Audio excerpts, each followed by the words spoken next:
Maigsuon, wala jud ko magmahay maigsuon nga nakakita jud ko atong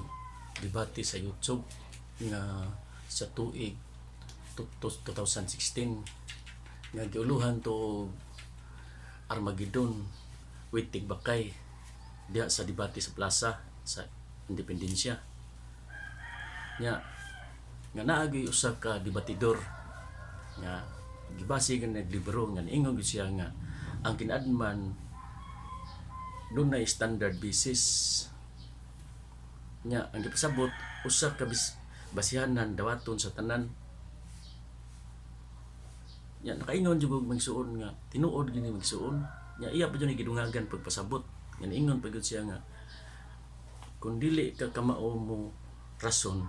dili ka makahusay sa usa ka aguho. Kung dili ingon gyud siya suon nga kung dili ka kamao mga tarungan wa kay kahibalo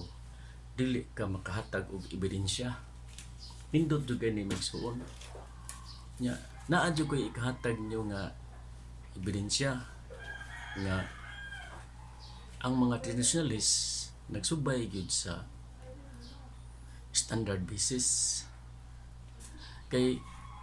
naam ko'y nabasa yun nga dokumento may suon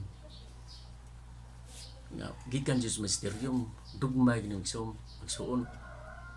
o gibasa sa ni Brad Efren diya sa Fundamental of the Catholic Dogma nga libro nga ako sa nabasa sa libro nga nagluhan og the suicide of altering the faith in the liturgy nga nag-ingon gyud si Pope Pius X nga siya'y papa sa 1904 hangtod sa 1914 nga siyang encyclical nga letter na gipadala niya sa tibok na simbahan, sa tibok nasod nga ingon siya nga sa Linatin Pacinde Dumerice Gregis sa Binisaya nga ingon siya nga wala gyoy makausab sa misa bisan kinsang papaha.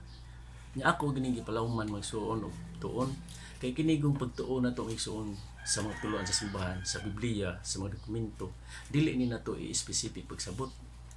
kay kung anao nato masayop kita magsuon.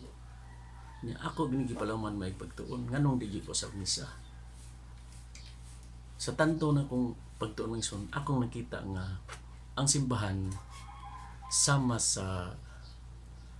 adlaw na bisan galihan siya di gyud siya mausab makita gyud ang kahayag mao nang simbahan magsuon. Unya ang misa magsuon nganong dili man siya mausab duna gyapon sa dokumento gikan gani sa papal document gikan gani sa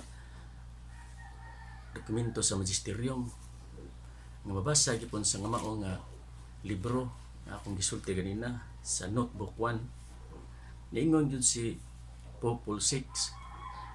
we used to believe the Mass to be the traditional and untouchable expression of our authentic religious worship.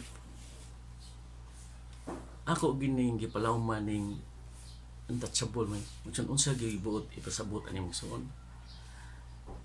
Ang buot gyud ipasabot aning untouchable man suon sama nga ang misa day magsuon samar sa adlaw nga dili mahikap mao ni siya magsuon ang iyang gipasabot gud sa untouchable di mahikap di ipahikap lisod pagdumala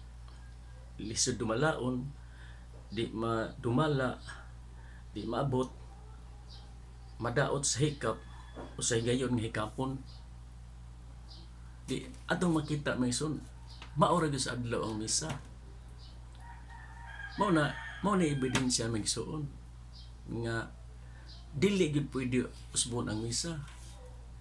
nya kaning dokumento dugma magsuon nya kaning misa dugma sa ginisuon kay naa may dokumento ni papal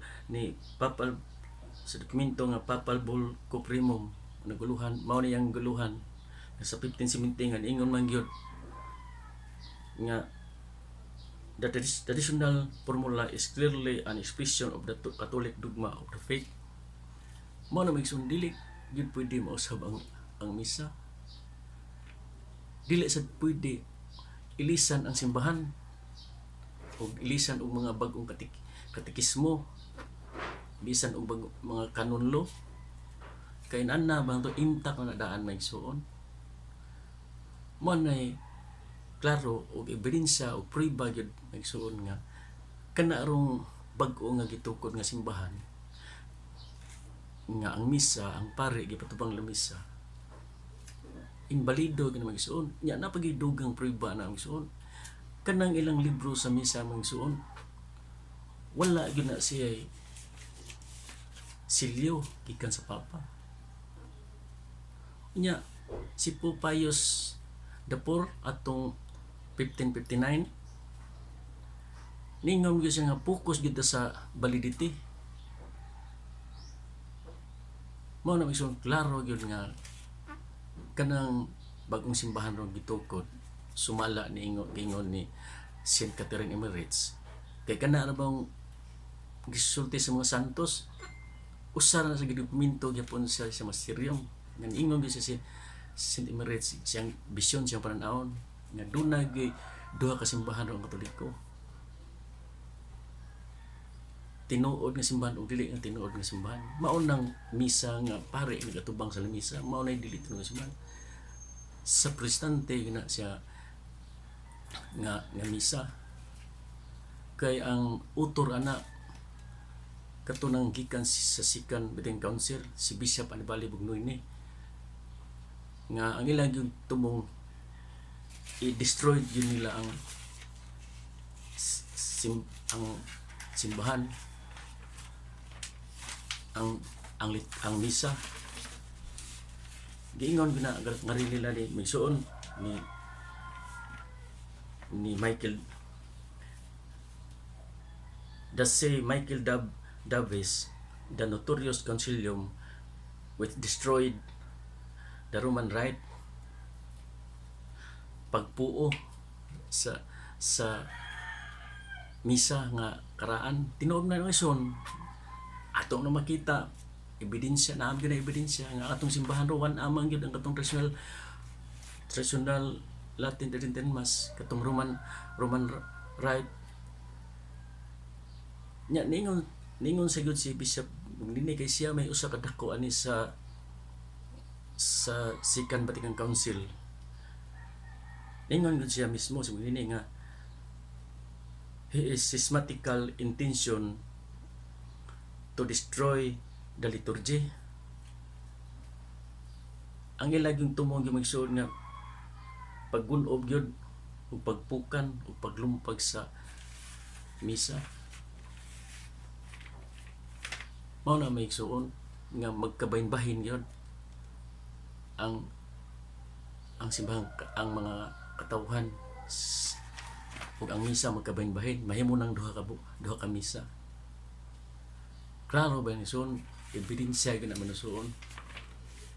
tinuod gyud ang gisulti sa kato ako namati nga kuan kanang debatidor nga ang kinadman dunay gyud standard nga basihan mao sa na ang simbahang Katoliko magsuon dunay gyud standard nga basihan pag once nga wa kay standard nga basihan magkabahin-bahin gyud na magsuon ang usa ka grupo o usa ka pundok sama karon sa kanang gitukod nga simbahan ni Kristo nga nagkabahin-bahin ang mga kadagkuan ang mga binunyagan nagkabahin-bahin mao na may son klaro gyud nga dunay prueba ug ebidensya nga tinuod gyud na nga nahitabo diha sa atong simbahan.